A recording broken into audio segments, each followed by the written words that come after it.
أعوذ بالله من الشيطان الرجيم بسم الله الرحمن الرحیم یا ایھا الذین آمنوا اے ایمان والو اتقوا اللہ حق تقاتہ اللہ تعالیٰ سے ڈرو جیسا کہ اس سے ڈرنے کا حق ہے، ولا تموتن اور تم ہرگز نہ مرو الا وانتم مسلمون مگر اس حال میں کہ تم مسلمان ہو، مسلمان کی حالت میں تمہیں موت آئے۔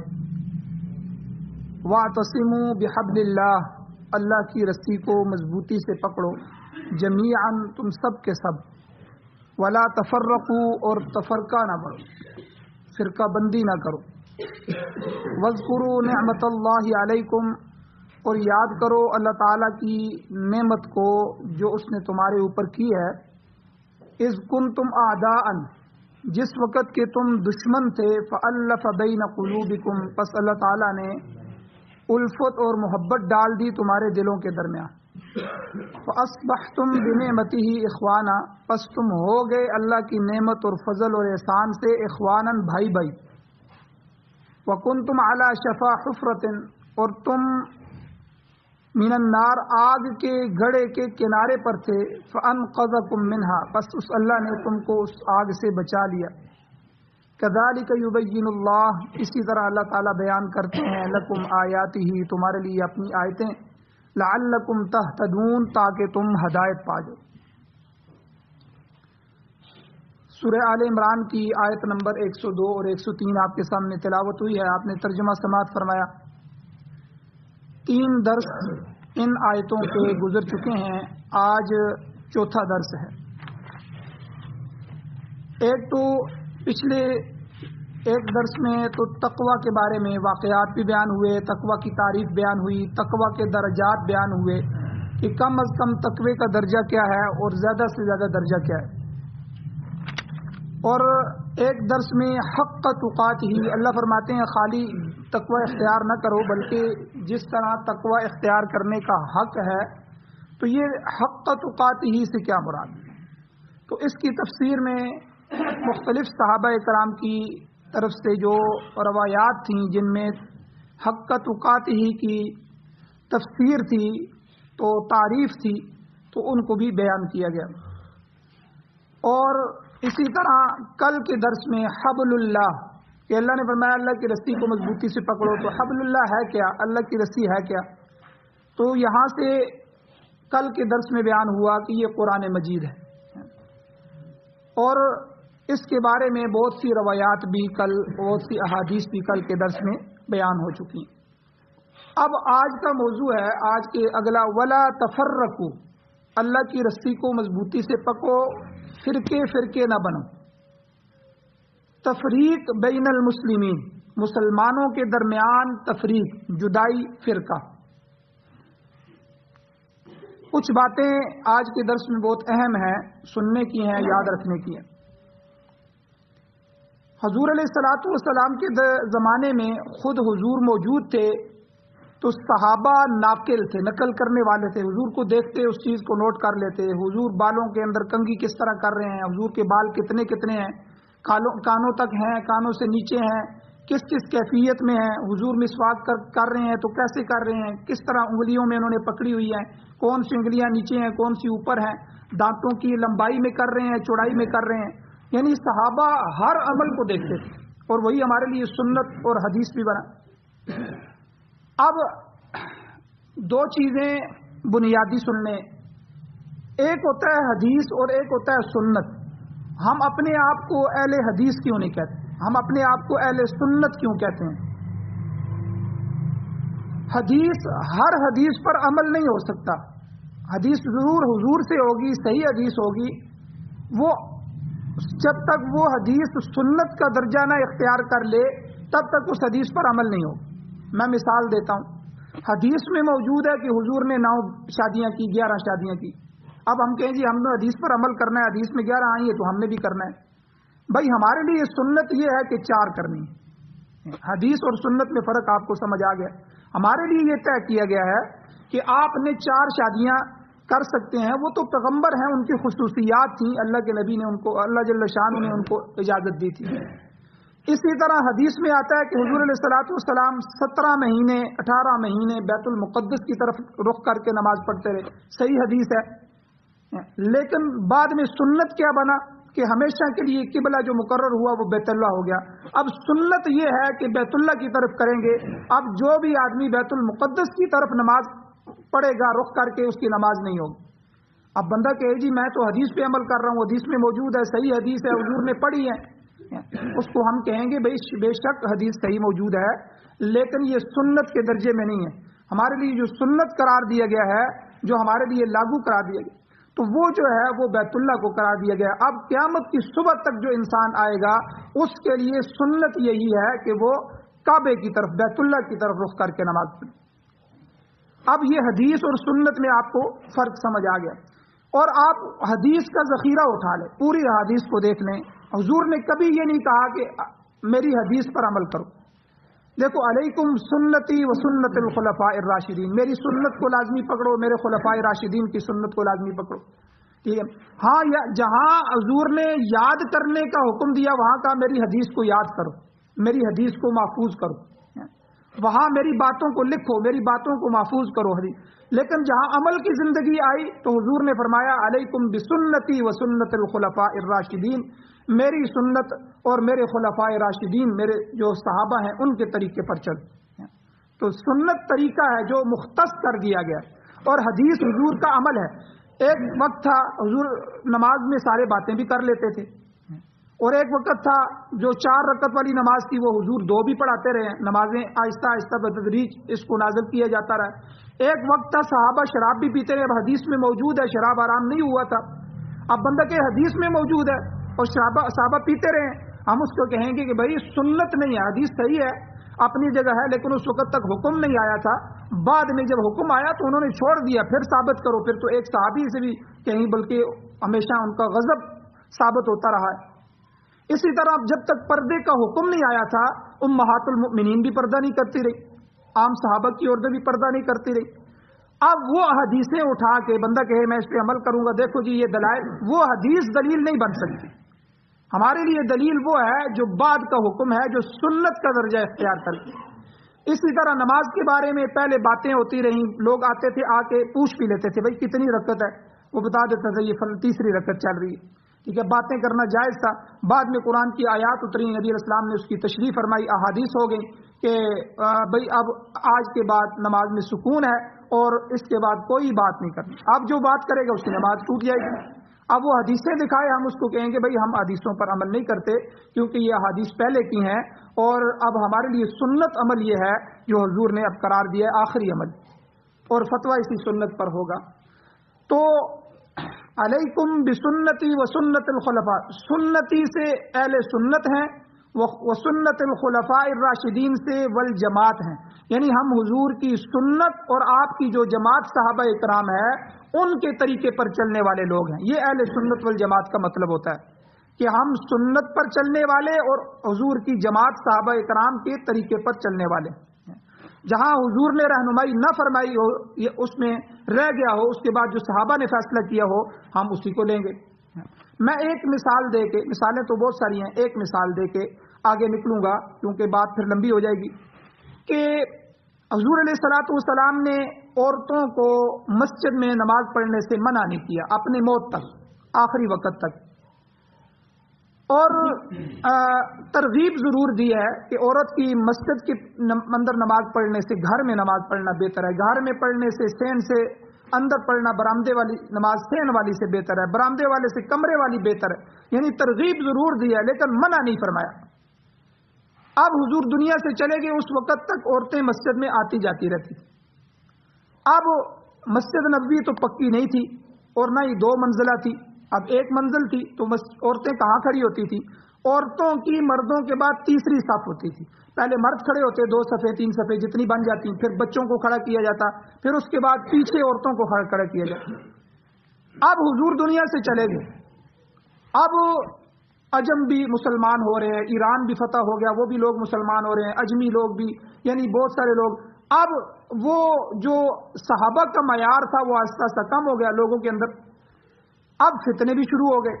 اب صحابہ بیٹھ گئے، اسے ہم کہتے ہیں اجماع صحابہ. جو ہمارے 4 دلائل ہیں، قرآن، حدیث، قیاس اور اجماع. اہل حدیث کہتے ہیں ہم قرآن اور حدیث پر عمل کرتے ہیں، پھر وہ پھنس جاتے ہیں کیونکہ بہت سے مسائل نئے ہیں یا اس طرح کے ہیں، یا پھر صحابہ کا اجماع یا امت کا اجماع آئے گا، اس میں ضروری ہوتا ہے. اب اس مسئلے کو دیکھیں. اب صحابہ نے بعد میں یہ فیصلہ کیا، سب صحابہ اس پر جمع ہوئے، بڑے کبار صحابہ. انہوں نے کہا کہ بھئی آج کے بعد عورت اب مسجد میں نماز نہیں پڑھے. اب دیکھیں بظاہر حضور کی مخالفت ہو رہی ہے، لیکن صحابہ نے اس فتنے کو بھانپ لیا کہ اب وہ معیار نہیں رہا، سچ کا وہ معیار نہیں رہا جو صحابہ کا تھا، دیانت کا وہ نہیں رہا، امانت کا نہیں رہا. اب اسلام عرب سے نکل کے عجم تک چلا گیا ہے، طرح طرح کے قبائل، طرح طرح کے لوگ آ رہے ہیں، اور اب وہ معیار نہیں رہا. تو اس لیے اب یہ فتویٰ ہے صحابہ کا، اب صحابہ جمع ہو گئے، یاد رکھیں. اس لیے حضور نے اپنی سنت کے ساتھ صحابہ کا کہا علیکم بسنتی و سنت الخلفاء الراشدین. حضور نے خالی اپنی نہیں کہا کہ میرے صحابہ کے بھی طریقے پر چلنا، یعنی حضور کو پتا تھا یا اللہ نے بتا دیا تھا کہ بعد میں ایسے فیصلے کرنے پڑیں گے، کچھ معاملات ایسے ان کے سامنے آئیں گے. اب صحابہ نے اجماع کر لیا کہ عورت اب آئے گی نہیں. اب دیکھیں کہ اہل حدیث حضرات بھی عورتوں کو بلاتے ہیں لیکن گیلری میں کھڑا کرتے ہیں. بھائی جب گیلری میں آپ کیوں کھڑا کرتے ہیں؟ آپ اگر حدیث پر عمل کرنا چاہتے ہیں تو پھر مردوں کے پیچھے کھڑا کریں. یعنی وہ بھی اس پر مجبور ہو گئے ہیں کہ اجماع صحابہ کو مانیں کہ عورت اب مرد کے پیچھے کھڑی نہیں ہو سکتی. تو یہ ہمارے دلائل ہیں، یہ اہل سنت والجماعت کا ایک حسین مسلک ہے. تو بعض لوگ صرف قرآن اور حدیث کا نام سنتے ہیں، کہتے ہیں یار واقعی بات تو یہ کر رہے ہیں، اور کہتے ہیں یہ تو بعد میں آنے والے لوگوں کی باتیں مانتے ہیں، یہ کرتے ہیں وہ کرتے ہیں. بھائی اب مثال کے طور پر حضور کے زمانے میں آپریشن نہیں ہوتے تھے، ٹھیک ہے، ایک آدمی کا خون دوسرے آدمی کو نہیں لگایا جاتا تھا. اب شرعی مسئلہ پیش آ گیا علماء کے سامنے کہ بھائی کسی جسم کی کاٹ چھانٹ کرنا، اس کو کاٹنا، اس میں سے کوئی عضو نکالنا یا نیا عضو لگانا، یا ایک آدمی کو مر رہا ہے، جان کی پڑی ہوئی ہے، خون ضرورت ہے، ڈاکٹر کہتے ہیں اس دوسرے آدمی کا خون اس کو لگانا، شریعت کیا کہتی ہے؟ اب یہ مسئلہ قرآن اور حدیث میں نہیں ملے گا کیونکہ نیا مسئلہ ہے، بعد میں پیش آنے والا مسئلہ ہے. اب اس کو قیاس اور اجماع سے حل کریں گے. اب اجماع صحابہ بھی نہیں ہوگا کیونکہ صحابہ چلے گئے. اب امت کے علماء جس بات پہ جمع ہو جائیں گے قرآن اور حدیث کو سامنے رکھتے ہوئے، ٹھیک ہے، اس کو اجماع امت کہتے ہیں. اب اجماع امت سے فیصلہ ہو، اور اب جو ہے قیاس سے فیصلہ ہوگا. قیاس کیا ہے میں آپ کو بتاتا ہوں کہ ایک مسئلہ نیا پیش آیا، حضور کے زمانے میں نہیں تھا. مثلا نشے ہیں، نشے میں حضور کے زمانے میں جو ہمیں حدیث میں نام ملتے ہیں، شراب کا نام ملتا ہے، یعنی افیون کا نام ملتا ہے، اور یعنی یہ 2-3 نام نشوں کے تھے اس وقت. یہ چرس، بھنگ، پاؤڈر، سگریٹ، نسوار، اور یہ پان، اور یہ جو شیشہ آج کل نکلا ہے، اور اس طرح کی جو جتنے بھی نئے نشے ہیں یہ نہیں تھے. اب علماء کے سامنے مسئلہ پیش ہوتا ہے کہ یہ نشہ کیا ہے، شریعت کیا کہتی ہے. اب ظاہر بات ہے آپ قرآن اور حدیث کو چھان لیں تو یہ نہیں ملیں گے کیونکہ اس زمانے میں تھے ہی نہیں، بعد میں پیش آئے ہیں. اب اس کا حل بھی علماء نے کرنا ہے. اب اس کو قیاس کریں گے، حضور کے زمانے سے ایک مسئلہ لیں گے، اس مسئلے سے اس کو قیاس کریں گے، اس مسئلے کا حل نکالیں گے. مثلا پھر مجتہدین نے، امام اعظم ابو حنیفہ رحمہ اللہ، ان حضرات نے دیکھا کہ بھئی مسئلہ تو پیش آ گیا ہے لیکن قرآن اور حدیث میں تو نہیں ہے، کیونکہ قرآن اور حدیث میں تب ہوتا جب حضور کے زمانے میں ہوتا، لیکن قرآن قیامت تک کے لیے اصول قرآن میں لکھ دیے گئے ہیں، حدیث میں حضور نے اصول بیان کر دیے ہیں، ان اصولوں پر اس کو قیاس کر کے ہم جو ہے اس مسئلے کو نکالیں گے. تو ایک مثال یہ کہ اب انہوں نے دیکھا کہ شراب کیوں حرام ہے، یہ اس لیے حرام ہے، اس میں نشہ ہے، علت نکال لی. اب مجتہدین نے حکم لگایا، اب یہ علت، یہ وجہ، یہ سبب کون سا، نشے والا، جس چیز میں پائی جائے گی وہ حرام ہوتی جائے گی. اب شراب میں پائی جاتی ہے تو اسی طرح چرس میں بھی پائی جاتی ہے، اسی طرح افیون میں پائی جاتی ہے، تو اسی طرح جو ہے شیشے میں پائی جاتی ہے، دوسری چیزوں میں. ایک تو یہ ضرر والی ہے، دوسرا وقت کا ضیاع ہے، پیسے کا ضیاع ہے، اور تیسرا اس میں نشہ پایا جاتا ہے. اب جس میں نشہ کم ہوگا، اب نسوار میں نشہ اس طرح نہیں ہے کہ آدمی کا دماغ پاگل ہو جائے جس طرح شراب میں، تو اس لیے اس کو حرام قطعی نہیں کہا بلکہ مکروہ تحریمی کہہ دیا، یعنی اس سے کم درجے میں لے آئے. ٹھیک ہے. اسی طرح پان کے اندر وہ نشہ نہیں تھا جو اس میں تھا، اس کو بھی مکروہ میں اندر لے آئے، حرام قطعی نہیں کہا. تو یعنی یہ درجے جو ہمارے لیے مسائل سامنے رکھتی ہے، یہ علماء کا، یہ مجتہدین کا ہمارے اوپر احسان ہے، انہوں نے قرآن و سنت سے اس مسئلے کو حل کیا۔ اب ایک مسئلہ اور میں مثال دیتا ہوں کہ یہ جو ہم رمضان میں روزے کی حالت میں بوتل لگاتے ہیں، ٹیکا لگاتے ہیں، تو اس سے روزہ ٹوٹتا ہے کہ نہیں؟ اب حضور کے زمانے میں تو یہ تھا ہی نہیں کہ بوتلیں چڑھائی جائیں یا ٹیکے لگائے جائیں، یہ حضور کے زمانے میں ٹیکے نہیں تھے، دیسی علاج تھا۔ طب نبوی میں بھی جو ہے یہی علاج موجود تھے جو حضور نے بتائے۔ اب مسئلہ تو علماء نے حل کرنا ہے۔ اب یہ جب قرآن اور حدیث میں نہیں ہے تو پھر ہم قیاس کریں گے۔ اب ایک حدیث ایسی مل گئی فقہا کو کہ ایک دفعہ حضور کے زمانے میں کسی صحابی کو سانپ نے کاٹ دیا اور وہ صحابی روزے میں تھے۔ اب سانپ کیا کرتا ہے؟ وہ ٹیکا لگاتا ہے، یعنی اپنے زہر کو گوشت میں ڈالتا ہے یا اپنے زہر کو رگوں میں ڈالتا ہے۔ یہ دو کام سانپ کرتا ہے، وہ دانتوں سے جو ہے پہلے دباتا ہے، زخم بناتا ہے، پھر اس کو سیری کو دبا کے اس کا اپنے زہر کو اپنے خاص وہ جو اس کا ڈنگ ہوتا ہے اس سے اس میں داخل کرتا ہے۔ تو یہ فقہا کو یہ حدیث مل گئی۔ اب فقہا نے کہا کہ حضور نے اس صحابی کے روزے کو برقرار رکھا، حضور نے کہا آپ کا روزہ نہیں ٹوٹا، ٹھیک ہے، سانپ کا زہر ہے، اس کو نکالو، اس کا علاج کر دو۔ تو اب اس سے مسئلہ ثابت ہو گیا کہ آئندہ زمانے میں کوئی بھی چیز گوشت میں یا رگوں میں داخل کی جائے اس سے روزہ نہیں ٹوٹے گا۔ اب دیکھیں کتنا پیارا دین ہے، کتنے پیارے مسائل حل ہوئے ہیں۔ اب یہی مسئلہ آپ اہل حدیث سے پوچھیں، بھائی جب حضور کے زمانے میں نہیں تھا، اب وہ پریشان ہو جائے گا، پھر کسی امام کا قول پیش کرے گا، فلاں امام سبکی نے فرمایا، امام ابن تیمیہ فرماتے ہیں، امام جو ہے وہ البانی کہتے ہیں، فلاں کہتے ہیں۔ بھائی جب تم بعد میں جو تقلید کرتے ہو، اماموں کے قول پیش کرتے ہو، تو پہلے ہی اس کو مان لو، پہلے ہی اس مسئلے کو جو ہے آپ حل کرو۔ تو یہ ایک وسیع میدان ہے، شریعت ایک بند چیز، بند گلی میں ہمیں حضور چھوڑ کے نہیں گئے، ہمارے لیے راستے کھول گئے۔ یہ ایک سمندر ہے قرآن و حدیث، اس میں آج تک علماء غوطے لگا رہے ہیں اور قیامت تک کے مسائل یہ قرآن و حدیث سے حل ہوتے رہے۔ اب یہ ایک بات آپ نے سن لی، حدیث اور سنت میں فرق اور اجتہاد کی ضرورت، یہ دو چیزیں ہوگی۔ تیسری چیز، دین میں دو چیزیں ہیں، اصول اور فروع۔ اصول کہتے ہیں بنیادی مسائل، یہ جو چار مسلک ہیں نا بڑے دنیا میں اجتہاد کے بعد، امام مالک، امام شافعی، امام احمد بن حنبل، امام ابو حنیفہ، حنفی، شافعی، مالکی، حنبلی، یہ چار فقہ کے مسلک ہیں جو اس وقت پوری دنیا میں۔ اب ان میں بعض رفع یدین کرتے ہیں، بعض رفع یدین نہیں کرتے، بعض آمین اونچی کہتے ہیں، بعض نہیں کہتے، بعض ہاتھ باندھ کے نماز پڑھتے ہیں، امام مالک چھوڑ کے پڑھتے ہیں۔ یہ سارے لوگ جب آپ عمرے یا حج میں جائیں گے بیت اللہ میں آپ کو نظر آئیں گے، کوئی جھگڑا نہیں ہے، چاروں ایک دوسرے کو اہل سنت والجماعت کہتے ہیں۔ اب ایک فرقہ انگریز کے زمانے میں، یہ غیر مقلدین اہل حدیث کا فرقہ فتنہ جو ہے انگریز سے پہلے نہیں تھا، بر صغیر میں ان کی کوئی قبر، کوئی مدرسہ، کوئی مسجد، یہ تاریخ میں انگریز کے آنے سے پہلے ثابت ہے۔ حنفیوں کی، شافیوں کی، مالکیوں کی، یہ زمانیوں سے چلی آ رہی ہیں پہلے سے، ٹھیک ہے، حضور کے زمانے کے بعد سے، یہ جب سے یہ مدون ہوا ہے اس وقت سے یہ لوگ 1400 سال سے چل رہے ہیں۔ 1300 سال تو بیت اللہ میں حنفی رہے ہیں، اس کے بعد جب یہ سعودیہ کے آئے تو یہ ابھی حنبلی ہیں، امام احمد بن حنبل رحمہ اللہ کے مقلد لوگ ہیں، یعنی غیر مقلد نہیں ہے، وہ مقلد ہیں۔ اب ان چاروں کا اصول میں کوئی اختلاف نہیں ہے، اصل چیز اختلاف اصول میں نہ ہو۔ مثلا حضور کے بعد نبی کوئی نہیں، یہ سب مانتے ہیں، ٹھیک ہے، 20 تراویح سب مانتے ہیں، 3 طلاقیں 3 ہیں وہ سب مانتے ہیں، ٹھیک ہے۔ اسی طرح کے جو اصولی مسئلے ہیں، اصولی مسئلوں میں کوئی اختلاف نہیں۔ اب اختلاف کہاں ہوا؟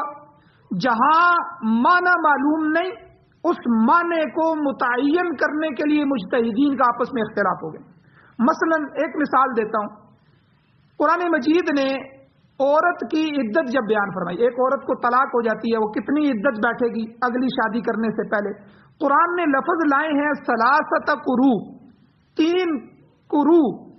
اب قروء کیا ہے؟ قروء کے 2 معنی آتے تھے، پاکی اور حیض، یہ دونوں معنی عربی میں آتے ہیں۔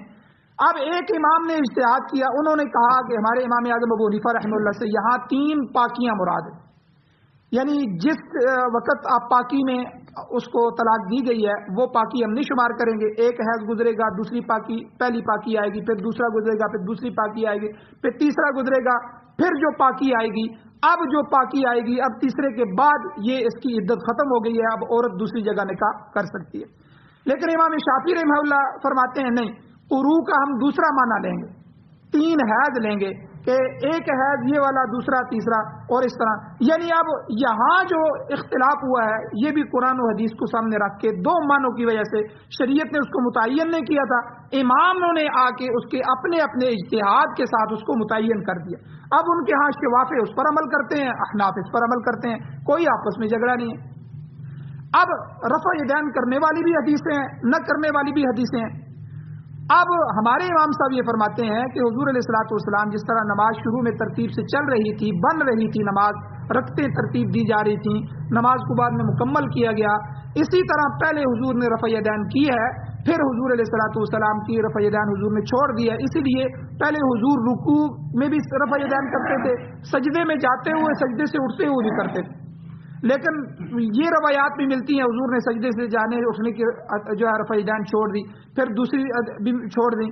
تو اس لیے اگرچہ وہ احادیث موجود ہیں، صحیح حدیث ہیں اور حضور کی سنت ہے، لیکن ہم جو ہے افضل سمجھتے ہوئے جو عدم رفع یدین کی سنتیں ہیں اس کو لے کر حدیثیں اس پر عمل کریں گے. اور شوافی کہتے ہیں، حنابلہ کہتے ہیں، امام احمد بن حنبل نہیں ہم ان کو لیں گے. چلو جی کوئی مسئلہ نہیں ہے، آپ رفع یدین کریں، ہم نہیں کریں گے، دونوں ایک دوسرے کا احترام کرتے ہیں. لیکن یہ جو 5واں فرقہ آیا ہے غیر مقلدین کا، انہوں نے جو ہے چونکہ یہ اصول سے ہٹ گئے ہیں، انہوں نے آ کے اصول میں بھی اختلاف کیا. اس لیے قرآن اور حدیث میں کے بعد یہ کہتے ہیں جی ہم صحابہ کی بھی نہیں مانتے، ہم صحابی کی تشریح کو بھی قبول نہیں کرتے، صحابی کا قول، فعل اور عمل ہمارے لیے حجت نہیں.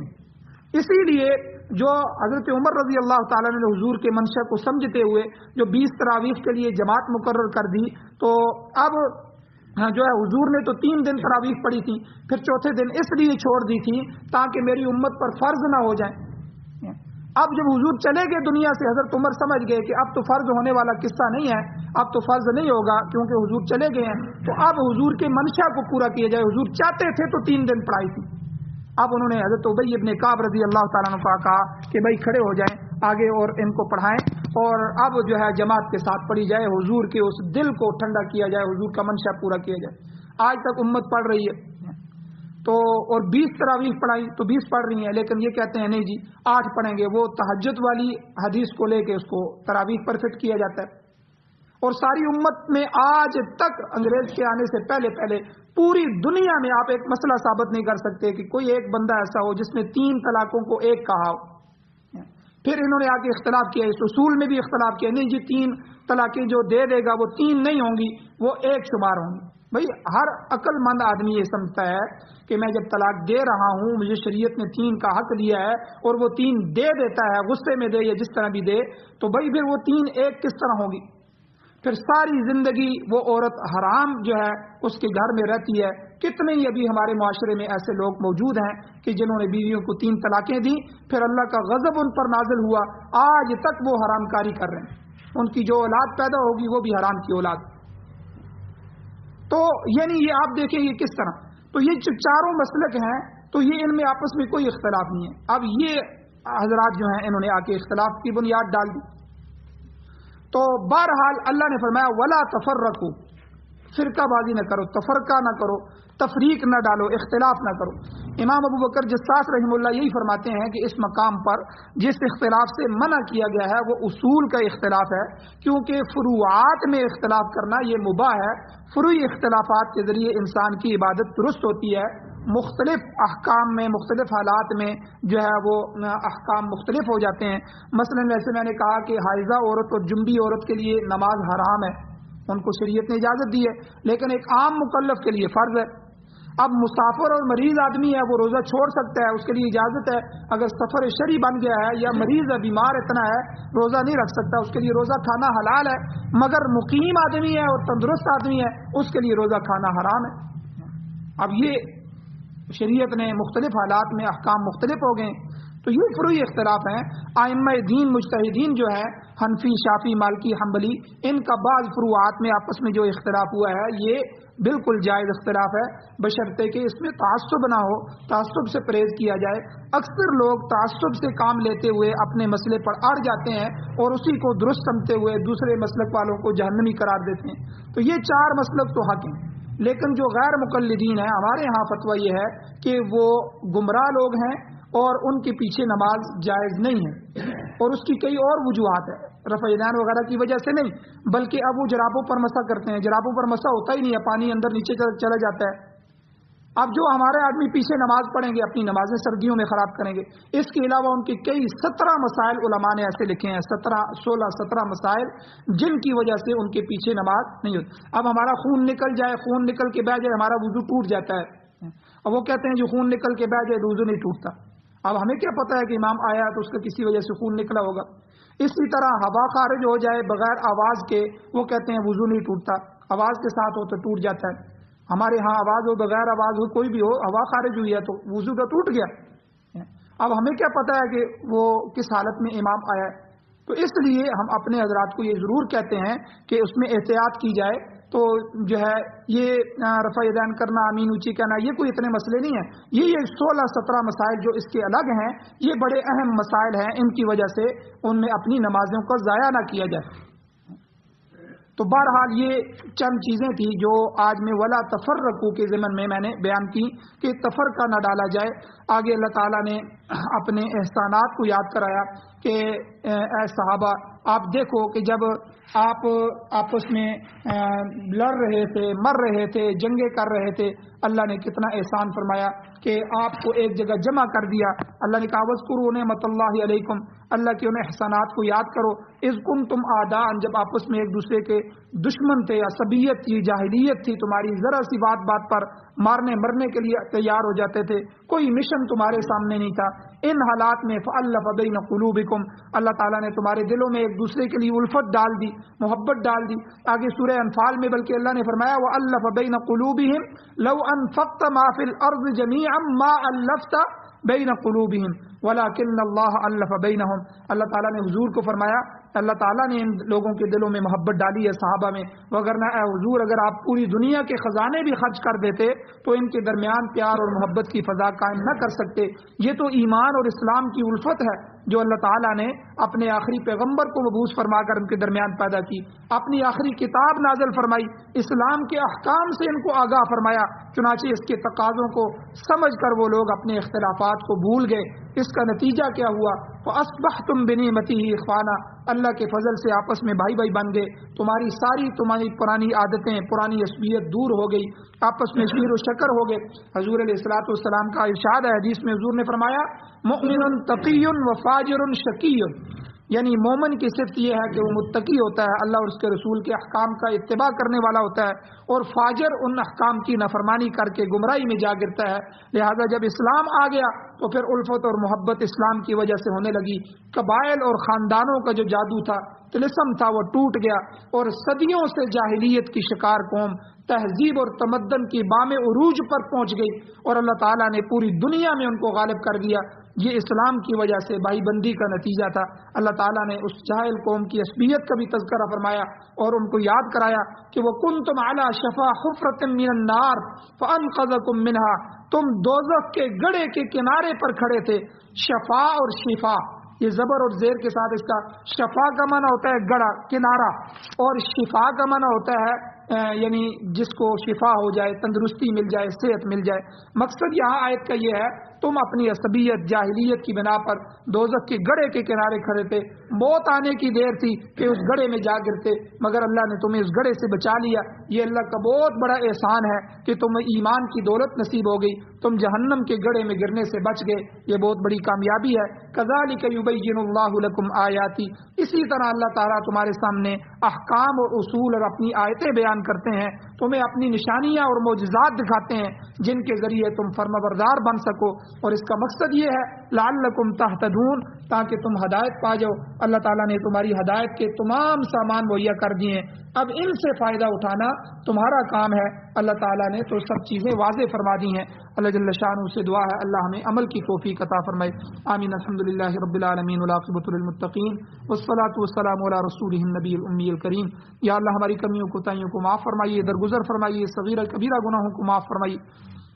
یا اللہ قرآن و سنت کو سمجھنے، اس پر عمل کرنے، اس کی اشاعت کرنے کی توفیق عطا فرمائیے۔ یا اللہ ہمارے تمام مسائل جو مجتہدین نے قرآن و سنت کو سامنے رکھ کر حل فرمائے ہیں اور آج ہم ان میں ان کی تقلید کر رہے ہیں. یا اللہ ان سب کا اجر و ثواب ان کو بھی عطا فرمائیے. یا اللہ ان کی محنتیں تھیں، پکایا حلوہ تیار کر کے ہمیں دے دیا، آج ہمارے لیے کوئی مسئلہ نہیں ہے، ورنہ قرآن و سنت کو نئے مسائل کو ان سے حل کرنا یا اللہ یہ کتنا مشکل کام ہے، کتنا ذمہ داری کا کام ہے. یا اللہ انہوں نے ذمہ داریاں نبھائیں، یا اللہ آپ ان کو جنت الفردوس نصیب فرمائیں. یا اللہ قرآن و سنت کی بہاریں نصیب فرمائیں، قرآن و سنت کا غلبہ نصیب فرمائیں. جو بیمار ہیں ان کو شفا عطا فرمائیے، جو ایمان کی حالت سے اس دنیا سے جا چکے ہیں یا اللہ ان سب کی بخشش فرمائیے. یا اللہ ہمارے ٹوٹے جو عمل ہیں ان کو قبول فرمائیے. ہمارا ذکر و تلاوت، نماز، یہاں قرآن کے لیے بیٹھنا، درس کے لیے بیٹھنا، آپ کے احکامات کو سننا، یا اللہ مصروفیت کے باوجود یہ حضرات بیٹھتے ہیں، یا اللہ ان کی بخشش فرمائیے. یا اللہ ان کی اولادوں میں دین کو جاری فرمائیے. صلی اللہ تعالی علی خیر خلقہ محمد و آلہ و صحبہ اجمعین برحمتک یا